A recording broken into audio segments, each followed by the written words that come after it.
Sunday podcast, man. Hit that like button, comment below, subscribe if you got some time. We appreciate that love. And for this, we going to get straight into it.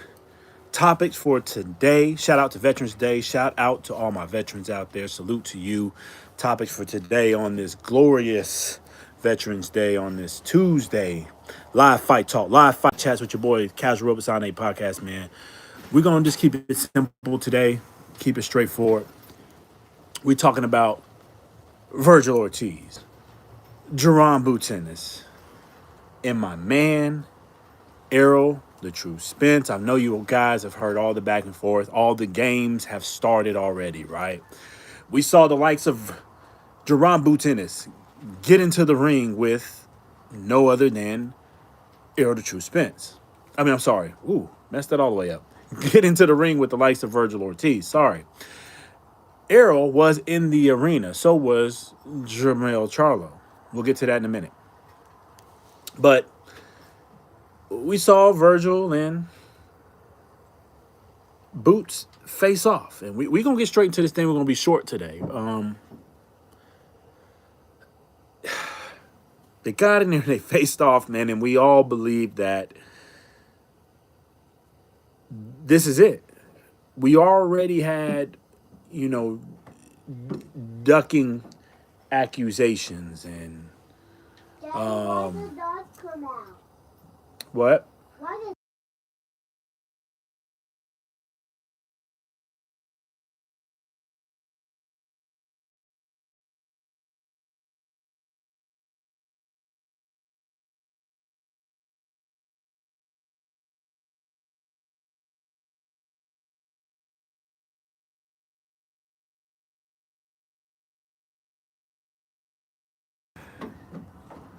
Anyways, so where were we? We get in here and we already had ducking accusations before this fight. Hell, before the face-off even really happened, right? Boots ducking Vergil. A lot of people claim that, right? When it was back all the way to February 22nd, 2025, that big fight, that big scrap that they had in Riyadh season. When there was a lot of names on the card, right? And a lot of people, wanted Vergil to step up and take that fight. I'm sorry, Boots to step up and take that fight with Vergil. And he pulled out, to each his own. He was still 147 technically. What's going on, Roblox? Appreciate that love. Appreciate that love. Shout out to Russia. Shout out Cord. What's going on? We're talking about Boots Ennis. And we're talking about, hey, I appreciate that, biker. I appreciate that. Most love. Most love. We're talking about Jerron Boots Ennis, Vergil Ortiz, and how we got here, right? We all thought this thing was going to happen. We all thought, it's signed, sealed, delivered. Finally got in the ring. February 22nd, 2025. What's going on, biker? And from February to now, guys, from February to now, I can't say it enough. We went from Boots pulled out, still fighting at 147, got his fight, he's done. Vergil has some things to clear up. Both of these fighters magically now 154. Boots gets his warm-up fight. Now you've got Vergil.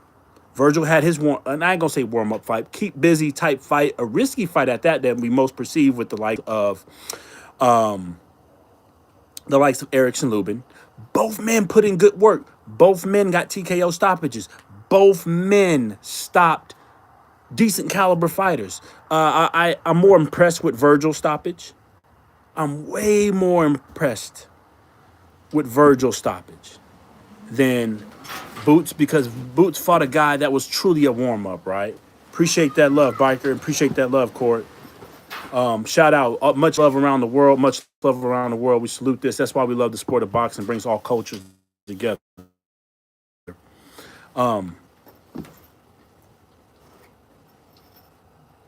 Both men. I'm impressed with Vergil. Okay, I'm impressed with his stoppage of Lubin. Lubin's a decent caliber fighter, top 10 contender. Got him out the way in 2 rounds.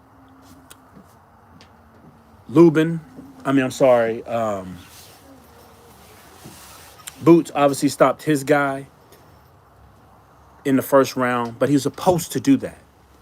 Long story short, we said we're gonna keep this live chat short, right? Long story short,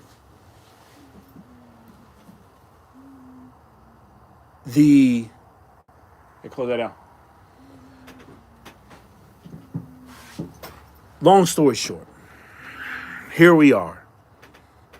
What's today? November 11th, 2025. Veterans Day out in America.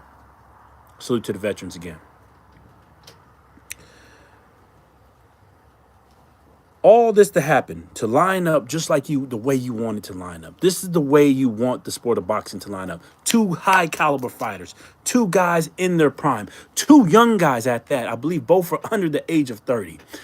Both knockout kind of guys, both, aren't defensively responsible. That means we're going to get an action-packed fight when this thing happens. This is what we want in the sport of boxing. And here we having back and forth, and these guys are jockeying for position. I get it. We got to have some business, We got to have some business. Hey, Amy, we're talking about Vergil, Vergil Ortiz specifically, Jerron Boots Ennis, Errol the True Spence, and the drama that's going on right now back and forth. And if you haven't heard, the zone already shot down the Vergil Ortiz, Errol the True Spence fight. So we got these two young guys. This is why we got to keep pressing this as fans in the sport of boxing. Keep challenging these guys to challenge themselves. We will pay you. We, the fans, will pay you. We've been. Oh, I appreciate it, Amy. I definitely appreciate that love. We, the fight fans around the world, no matter where you're at in this world, one thing we can all say, we all love the sport of boxing. If you're tuning in, we love the sport of boxing. We share this love. We're able to share cultures. We're able to share whether we can speak the same language or not. We're able to share our experience when we go to arenas. I've been to multiple fights.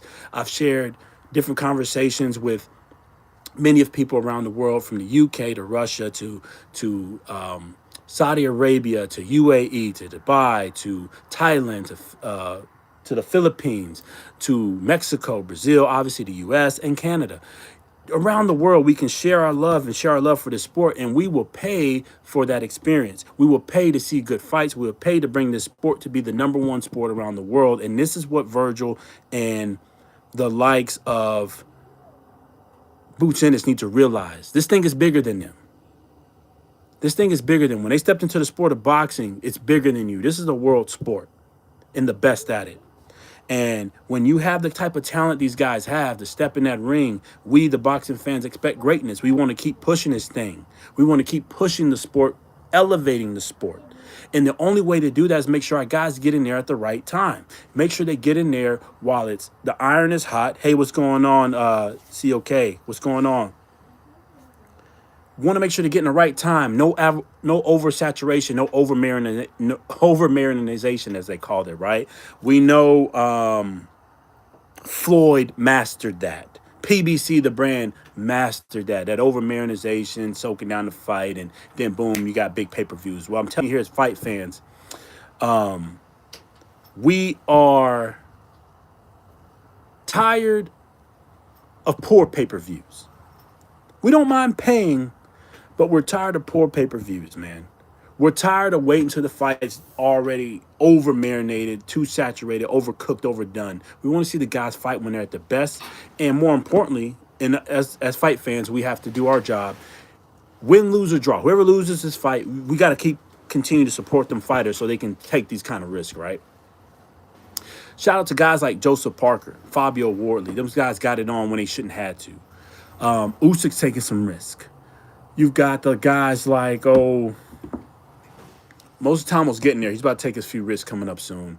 Shakur Stevenson taking some risks coming up soon. David Benavidez, Dan Vendetta, Roja, Terrence Bud Crawford, Canelo Alvarez, you name it. These guys take risks. You can say what you want to about Canelo Alvarez. I know certain things about him, but to me, he's fought a good resume. But what I'm trying to say is this. Vergil, Jerron Boots Ennis.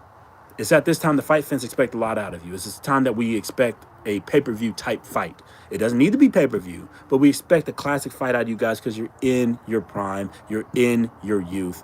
You're at the moment that we expect to see challenging fights, when we expect to see the sport of boxing to grow with this new age, this new crop of guys grow and push the sport of boxing. Now, with that said, let's leave. Oh, I appreciate that, Amy. Much love. I definitely appreciate that. Appreciate the love. Yeah, we back at it. We back strong, man. We're trying to go strong, trying to go quick. We're trying to go fast. Definitely appreciate that love.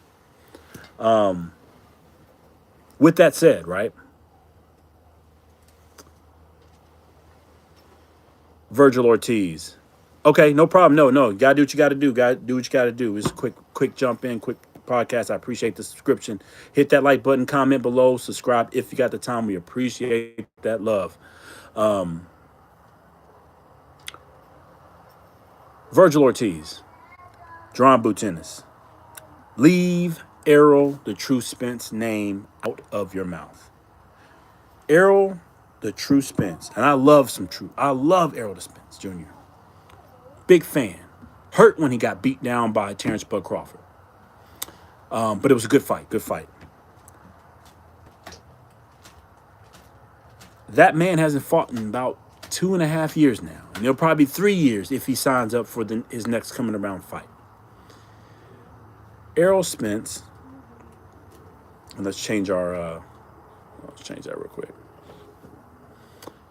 Errol Spence has no business being in the ring with Vergil or John Ennis. That's no disrespect. He hasn't fought in 2.5 years, guys. And the fact that Vergil Ortiz brings his name up there, that'll be a classic fight. I get it. That is a dream fight. That would be a dream fight if Earl was still fighting actively. Guys, he hasn't fought since losing to Terrence Bud Crawford. Terrence Bud Crawford has moved up 2 divisions since last fighting Errol Spence. You want to fight a guy that's been inactive, a warrior at that, who lives by the slogan of no tune-ups. I get it. But it's disrespectful to have a name like Errol try to jump out after being that, long laid off, to take on either one of you men when both of you are clear.